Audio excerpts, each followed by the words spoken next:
So karon guys, maghimo ta aning cinnamon roll. Abi gyud nako og lisod kani siya buhaton no kay una pa lang tan-aw na, murag kuti gyud kaayo pero kaya ra man di ay. Dire kay mix rin nato ang 1 cup warm milk, 1/3 cup sugar, nga 1/3 cup nga melted butter. Isunod ubutang ang duha ka itlog large size dayon 1 teaspoon nga asin, then i-mix na nato hangtod nga matunaw ang sugar ug ang asin, then i-add ang 4 cups nga all-purpose flour.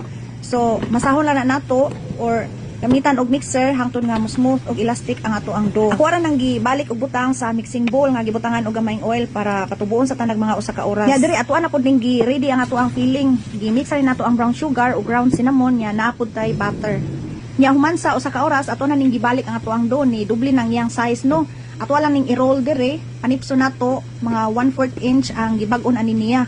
Unya ang iya pod nga gilapdon kay mga 16 by 12. Inyo lang nang sukdon ang inyong dough ba para matarong din ninyo og divide. Nya human kay spread nato ang butter diha mga 1/4 cup na siya, humok or room temperature dayon i-sprinkle nato diha ang katong gi-mix nato ganiha nga brown sugar o ground cinnamon. So yun ana ra no, dali ra gyud kaayo. I-roll na nato, umahon nato og lagba.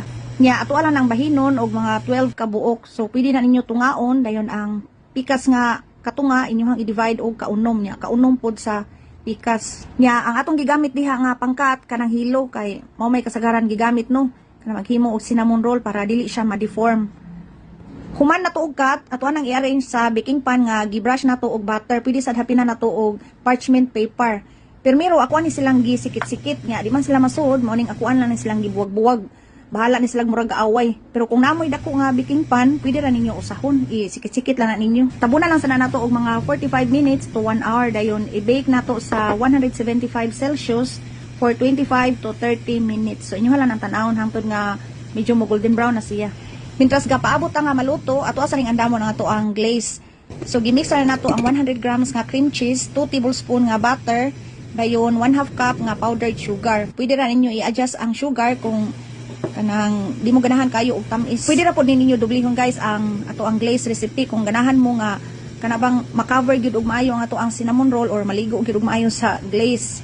So kamo nay mag-kuan diha, mag-adjust. So ato lang nang ibubo diha no mintras init pa ang ato ang cinnamon rolls niya. Diri ato na ni siyang tilawan dayon. Lami kayo guys kay humok gyud kayo ni ang ato ang cinnamon rolls murag soft gyud kay siya baka unom. Suway nya ni ninyo nya. Diri na lang tara kan salamat.